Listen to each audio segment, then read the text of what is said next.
Long before kingdoms, before cities or empires, there was Africa. Between 1 and 2 million years ago, early humans took their first steps on her ancient soil. In the cradle of time, beneath her sun and sky, life itself was preparing to change forever. Africa was, and is, the birthplace of humanity. Around 300,000 years ago, deep in East Africa's Great Valleys, something extraordinary happened. A new kind of human emerged, Homo sapiens.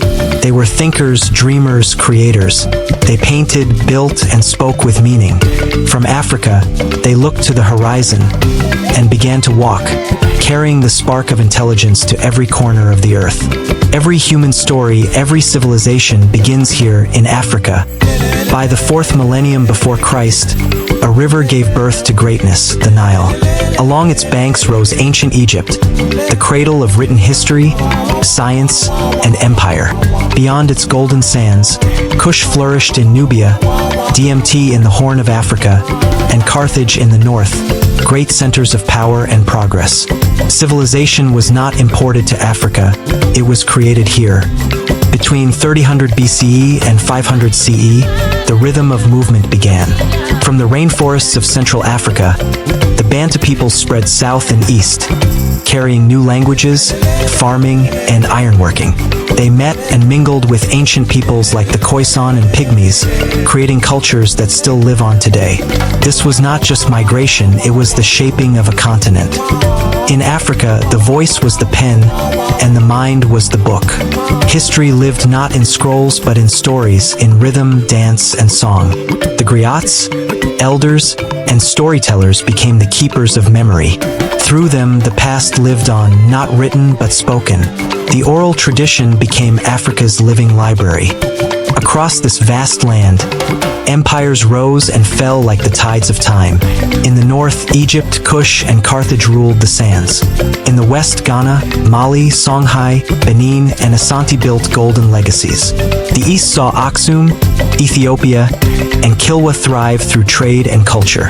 In the center, Congo, Luba, and Lunda rose strong. And in the south, great Zimbabwe and the mighty Zulu kingdom stood proud. Africa was not one story, but 1,000 kingdoms shining under one sun. In the 7th century, new winds blew across the desert sands. Islam spread from North Africa into the Horn, across the Sahara, and down the Swahili coast. It brought new ideas in art, language, learning, and trade. Mosques rose beside marketplaces, and scholars connected Africa to the wider world. The continent became a crossroads of civilizations. Yet amid progress, darkness spread. As trade expanded, so did slavery. Across the Sahara, the Indian Ocean, and the Atlantic, millions were taken from their homes. Their names forgotten by empires, but not by history. They carried Africa's heartbeat across oceans. Out of pain came resilience, and the birth of the African diaspora. The 19th century, the age of conquest.